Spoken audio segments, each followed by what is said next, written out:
Hello students, मैं मोहित आप सभी का स्वागत करता हूँ अपने चैनल साइंस वर्ल्ड पे। आप सब कैसे हैं? अच्छे हैं? तो चलिए, आज का जो हम टॉपिक क्लियर करने जा रहे हैं ना बेटा, वो है स्टेट्स ऑफ मैटर। बच्चों का डिमांड था, 2-3 बच्चे इस पर कर रखा था, तो फिर मैंने सोचा कि सिर्फ बना देते पहले स्टेट्स ऑफ मैटर पे। ठीक, स्टेट्स ऑफ मैटर होता क्या है? तो स्टेट्स ऑफ मैटर को समझने से पहले हमें ये जानना होगा कि मैटर क्या होता है एक्चुअली। देखिए, जो मैटर होता है ना, बस इतना समझिए, कोई भी ऐसी चीज़ जो कि उसका कोई ना कोई अपना मास हो। जैसे कि मैं आपको दिखाता हूँ, एक बॉटल देना भाई, जैसे मैं आपको दिखाता हूँ। ठीक, जैसे ये बॉटल है, ठीक, बॉटल दिख रहा है? तो देखो आप, ये जो बॉटल है ये क्या कर रहा है, एक इसका एक मास है, यानी एक इसका देखिए, और ये क्या कर रहा है, एक जगह को ऑक्यूपाई कर रहा है, इस जगह को ऑक्यूपाई कर रहा है ना, तो ये आपका एक मैटर हो गया। ठीक है, मैटर समझ में आ गई बात? कोई भी ऐसी चीज़ जिसके मास हो और साथ ही साथ वो किसी जगह को, यानी कि प्लेस को, स्पेस को ऑक्यूपाई करे, देन उसको हम लोग मैटर बोलते हैं। अब बात आती है कि जो हमारे सराउंडिंग्स में मैटर जो है वो कितने टाइप्स के हैं। ठीक है, तो मैटर्स एक्चुअली हैं आपके 3 टाइप्स के। कौन कौन से हैं भाई? Solid, liquid, gas. Solid, liquid, gas. Solid क्या होता है? देखिए, ये सॉलिड है ना, जैसे दिख रहा है ये, जिनको मतलब ये सॉलिड कैसे होते हैं? हार्ड होते हैं। देखिए,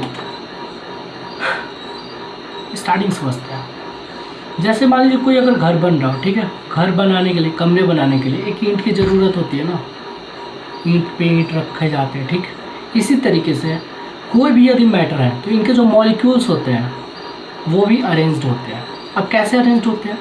तो यदि हम बात सॉलिड की बात करते हैं तो इनमें क्या होता है, जो मॉलिक्यूल्स होते हैं एकदम एक दूसरे के एकदम क्लोजली पैक्ड होते हैं, यानी कि एक दूसरे से पूरे चिपके चिपके रहते हैं। बस इतना समझ जाओ ना, बीच में जगह नहीं होता। ठीक, एकदम चिपके चिपके रहते हैं। ठीक है, इसी कारण से ये एकदम सॉलिड होता है, यानी कि इसको हम लोग कंप्रेस नहीं कर सकते हैं। ठीक, सॉलिड के क्या क्या नेचर है? पहला चीज़ तो ये है कि इसको हम लोग कंप्रेस नहीं कर सकते, यानी दबा नहीं सकते।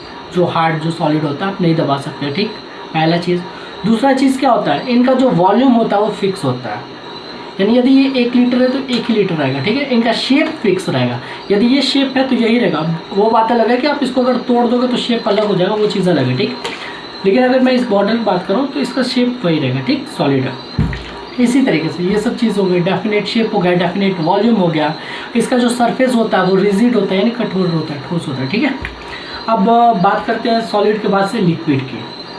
तो लिक्विड आप लोग जानते हैं पानी होता है ना, तो लिक्विड में क्या होता है कि जो उसके मॉलिक्यूल्स होते हैं, सॉलिड में एकदम एक दूसरे से चिपके रहते हैं ना मॉलिक्यूल्स, लेकिन लिक्विड में क्या होता है, ये मॉलिक्यूल्स होते हैं ना थोड़े दूर दूर पे होते हैं। ठीक है, थोड़े इनके बीच में डिस्टेंस होता है, इसीलिए लिक्विड को हम लोग कॉम्प्रेस कर सकते हैं। लेकिन यदि लिक्विड की बात किया जाए ना, देखिए उसका वॉल्यूम तो डेफिनेट होगा, यानी कि जो भी वॉल्यूम होगा, अगर इस बोतल में मैंने यदि इस बॉटल में मैंने 1 लीटर पानी भर रखा है तो वो पानी 1 लीटर ही होगा। ठीक, वॉल्यूम क्या है? 1 लीटर। ठीक है, लेकिन अगर मैं कोई, अभी जैसे देखिए इस बॉटल में मैंने इस पानी को रखा है, इस बॉटल के शेप में वो पानी है, यदि मैं किसी कटोरी में रखता हूँ देन वो कटोरी के शेप का हो जाएगा, लेकिन वॉल्यूम कभी चेंज नहीं होगा। वॉल्यूम 1 लीटर का 1 लीटर ही रहेगा। समझ में आ रही बात? तो इससे क्या हम लोग देखें कि जो लिक्विड होता है ना, उसका वॉल्यूम जो होता है वो आपका डेफिनेट होता है, यानी कि बदलता नहीं, निश्चित। ठीक, और जो आपका उसका शेप रहता है वो इनडेफिनेट होता है, यानी चेंज होता रहता है, यानी मतलब जैसे आप बर्तन में रखेंगे उस तरीके का शेप बन जाएगा। और उसके मॉलिक्यूल्स कैसे होते हैं? थोड़े दूर दूर होते हैं सॉलिड के मुकाबले। ठीक, कॉम्प्रेस हम लोग कर सकते हैं लिक्विड को। ठीक है, जैसे कि देखिए हमारे घर में हम लोग क्या करते हैं, एलपीजी यूज़ करते हैं ना। ठीक, सिलेंडर में भरा होता है, तो एलपीजी जो होता है वैसे तो वो गैस ही होता है, लेकिन उसको इतना हम लोग कॉम्प्रेस कर देते हैं कि वो लिक्विड फॉर्म में रहता है, सिलेंडर में वो लिक्विड फॉर्म में रहता है। ठीक है, अब इसके आगे देखते हैं।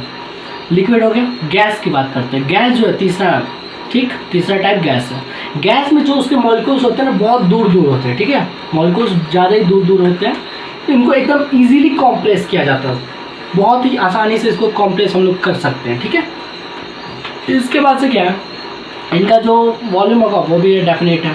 ठीक है, शेप इनका भी इनडेफिनेट है।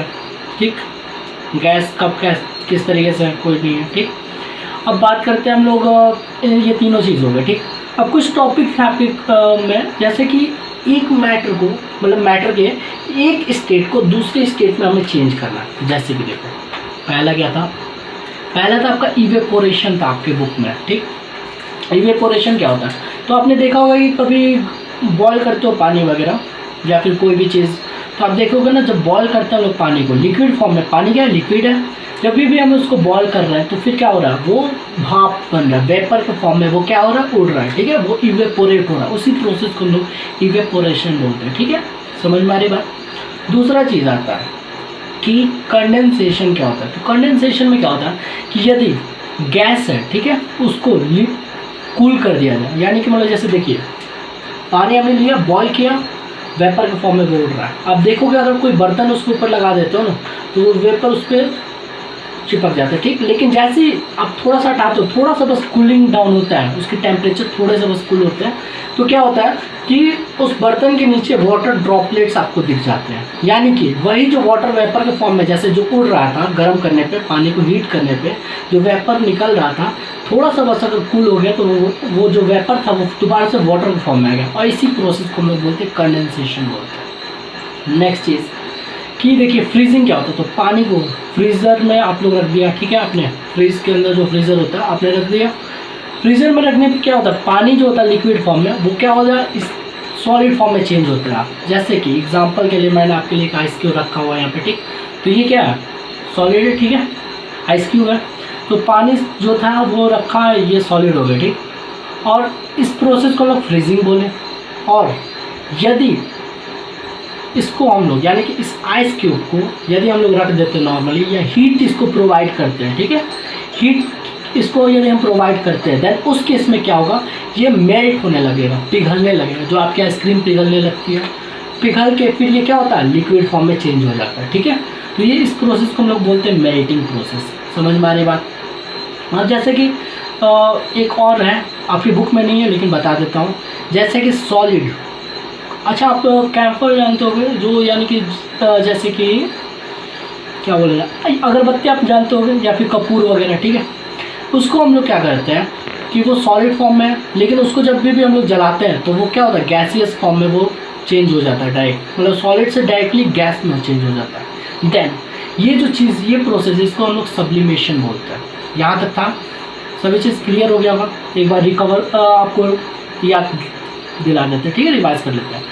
मैटर क्या होता है, कोई भी ऐसा चीज़, ठीक, जो कि उसके पास खुद का उसका मास हो, ठीक, और साथ ही साथ वो एक स्पेस को ऑक्यूपाई कर सके, उसको हम लोग मैटर बोलते हैं। मैटर 3 टाइप्स के होते हैं, सॉलिड, लिक्विड, गैस।